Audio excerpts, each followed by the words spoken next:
Osinachi Nwachukwu était la chanteuse principale du Dunami International Gospel Center.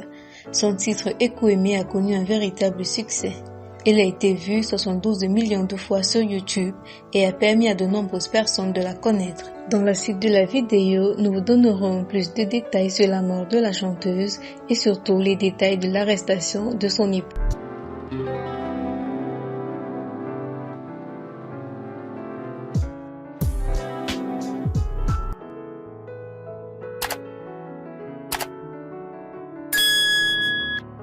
La célèbre chanteuse nigériane de gospel, Osinachi Nwachukwu, est décédée vendredi dernier.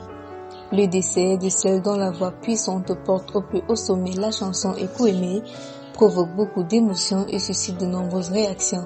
Parmi elles, celle de ses amis proches qui révèlent qu'elle n'est pas morte d'un cancer comme annoncé par son époux. Vendredi, le monde de la musique nigériane, les chrétiens et les fans d'Osinachi Nwachukwu ont été secoués par la nouvelle du décès de cette grande voix du gospel et l'information faisait état de ce que cette servante de Dieu serait morte d'un cancer de la gorge. Mais très vite, les amis et les proches de la chanteuse ont fait entendre leur voix pour affirmer le contraire. Ces chansons, toujours remplies d'émotions, n'étaient en fait qu'un appel à l'aide de la chanteuse, des cris de détresse que nous n'avons malheureusement pas su décrypter.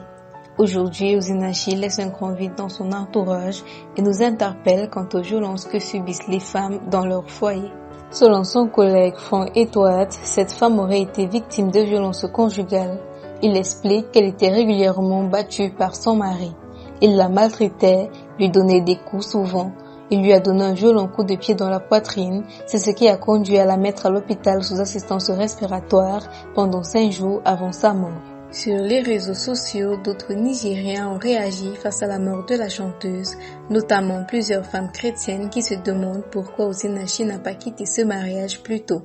Ce à quoi un internaute a répondu en disant « Si Osinachi avait divorcé, 90% des églises du Nigeria ne l'inviteraient plus à exercer son ministère.